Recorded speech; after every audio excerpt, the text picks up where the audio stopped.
क्योंकि बाबा साहेब अम्बेडकर इस धरती पर जन्म नहीं होता, हम एक भी जीवित नहीं होता यहाँ पर।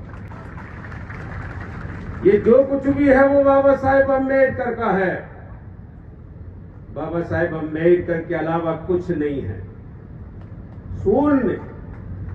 दुनिया का सबसे ब्रिलियंट मानव, सबसे बुद्धिमान महापुरुष बाबा साहेब अम्बेडकर। और बाबा साहेब अम्बेडकर जैसा व्यक्ति जो अंग्रेज आज भी, भारत के लोग तो हम नहीं कह सकते हैं उन्होंने जयंती हृदय से मनाई है न मनाई। यहां 2-3 समाजों को छोड़ दिया जाए, कोई जयंती नहीं मनाता। दुनिया के 200 देशों में बाबा साहेब अम्बेडकर की जयंती कैसे मनाई जाए, उनने बता दिया कि ऐसा महापुरुष अगर हमारे देश में होता तो हम सूरज को भी नंबर 2 पे रख देते, बाबा साहब को नंबर 1 पे रखते। ये कहा बाबा साहेब अम्बेडकर के बारे में। और मैं आपसे कहना चाहूंगा, ऐसा विद्वान जब हमारे देश में एक राजा के यहां नौकरी पर जब बाबा साहेब अम्बेडकर आते हैं तो बाबा साहेब अम्बेडकर को फाइल फेंक करके देते हैं कि फाइल छू न जाए। डॉक्टर अम्बेडकर फाइल देंगे, उस फाइल में छू गई तो छू में से करंट आ जाएगा, छूत का, छुआछूत का करंट आ जाएगा। ऐसा व्यवहार किया बाबा साहेब अम्बेडकर। और बाबा साहेब अम्बेडकर ने जब ये समस्याएं, हमारा भाई संजय ही अकेला नहीं, हजारों नौजवानों का कत्ल ऐसे किया जाता है, ऐसे ही उस समय कत्ल किया जाता होगा। लेकिन बाबा साहब ने क्या कहा? नहीं, समस्या सामाजिक हो सकती है लेकिन उसका समाधान समाज में नहीं, उसका समाधान राजनीति में है। ये मैं लिख करके लाया। मुझे बताओ, जब बेटा हमारा मारा गया तो हम FIR दर्ज कराने के लिए समाज में गए कि थाने में गए?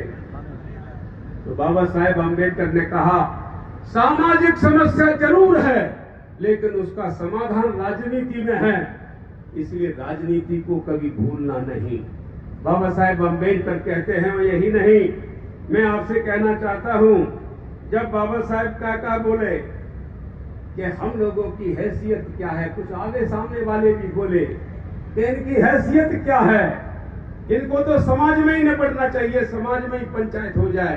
तो संजय बेटा मारा गया, मुझे बताओ सामाजिक पंचायतें होती तो क्या हो जाता मालूम है? जिस लड़के ने मारा है वो कान पकड़ के तो चांटे मार दो, उसमें यही होता कि नहीं होता? होता कि नहीं? लेकिन मैं आपसे कहना चाहता हूं, अगर इसका समाधान राजनीति में है, ऐसे केस में इस तरह के मुकदमे अगर हैं, तो हमारा भाई कहीं एक बार दम से लड़ जाए, हमारा भाई कभी राजीनामा न करे, तो आगे आने वाले 100 वर्ष तक भी वो सोचेगा। इसलिए मैं आपसे कहना चाहूंगा कि एक बड़ी चीज है। और यही नहीं, हम हैसियत है कि नहीं, ये हमारे भाई बहन बैठे हुए हैं, ये हमारे मंच पर बैठे हुए हैं प्रबुद्ध नागरिक, क्या हमारी हैसियत में बताना चाहता हूं, हैसियत में बताना चाहता हूं जो बाबा साहब ने इसका जिक्र किया है। हैसियत क्या है हमारी? कि यहाँ का प्रधानमंत्री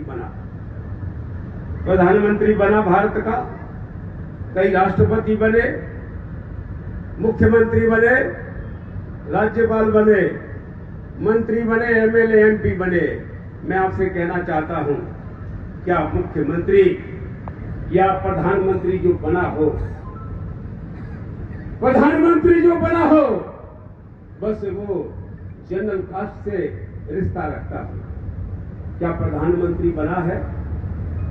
और प्रधानमंत्री, उसकी 500 महिलाएं कभी मंच पर से नीचे बैठ करके कभी तालियां बजाने का काम किया होगा उनने? जो प्रधानमंत्री बना है उसकी जाति की महिलाएं, क्या सुना है आपने कभी 500 महिलाएं मैदान में बैठ करके ताली बजाती, नारे लगाती, तब वो प्रधानमंत्री बना?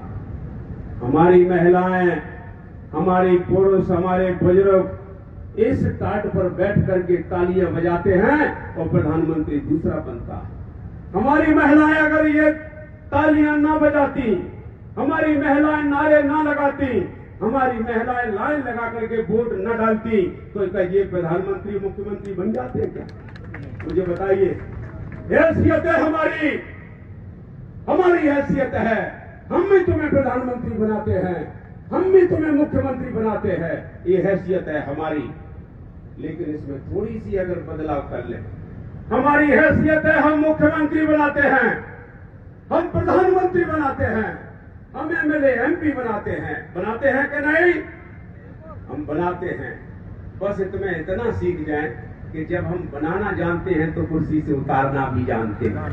बस इनको प्रधानमंत्री बनाती हैं, हमारी बहू बेटियां इनको प्रधानमंत्री और मुख्यमंत्री की कुर्सी से उतारना और सीख जाएं, हमारे भाई बहन और सीख जाए, तो आने वाले 1000 साल तक आपकी तरफ कोई कंकड़ फेंकने की उम्मीद सब समझ लेना औकात नहीं है। गोली छोड़िए, डंडा छोड़िए, पत्थर छोड़िए, कंकड़ भी नहीं मार सकता आपको अगर कुर्सी से उतारना सीख जाए तो। अब समझ गए बात को? ठीक है, इतना ही ठीक है, ज्यादा आगे नहीं बढ़ाऊंगा मैं। और यही नहीं, बाबा साहेब अम्बेडकर क्या कहते हैं फिर कि हम में हैसियत है, अगर कुर्सी पर बिठा सकते हैं तो कुर्सी पर उतार भी सकते हैं। लेकिन ये हमारा समाज नहीं अभी मान पाया। ये समाज और मान भर जाए, मैं आपसे कहता हूं आपके पीछे पीछे दिल्ली तक जाएगा। अब उतारना सीख गए नहीं तो यहां आप बैठेंगे, नीचे से आकर के ऐसे ऐसे करेगा। उतारना सीख गए तो ट्रेन में बैठने जाओगे, ट्रेन तक पीछे पीछे आपको छोड़ने जाएगा। उतारना सीख गए तो, और उतारना नहीं सीख पाए तो हमारे साथ में इस तरह के अत्याचार होते रहेंगे। ऐसा बाबा साहेब अम्बेडकर का सोच था। को मिला है संजय को तो 14 अप्रैल मिला। 14 अप्रैल मालूम है क्या है? 14 अप्रैल बाबा साहेब अम्बेडकर का जन्म हुआ था।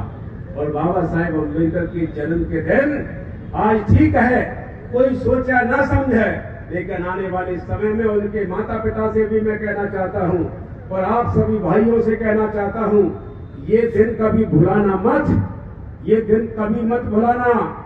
ये 14 अप्रैल ये उनके पिता हैं, ये पिता हैं, कभी भुलाना मत। 14 अप्रैल के दिन आपके बेटे ने ये 14 अप्रैल के दिन कुर्बानी दी है बाबा साहब के अम्बेडकर के लिए। ये कुर्बानी भूला ही नहीं जा सकती। और एक दिन आने के बाद आते समय अगर हम इसी लाइन पर चलते रहे, इस संजय की मैं दावे से कहता हूं इसी धरती पर पूजा होगी इस आने वाले समय में। और यही नहीं, मैं तो कहूंगा आने वाले समय में जो कुछ होगा, ऐसे लोग हमारे कोख में पैदा होंगे, ऐसे बच्चे हमारे समाज के बीच में पैदा होंगे। ये बाबा साहेब अम्बेडकर के किसी तिथि पर कुर्बानी देंगे। ये कुर्बानी कोई छोटी मोटी कुर्बानी नहीं है, ये कुर्बानी बहुत बड़ी कुर्बानी है।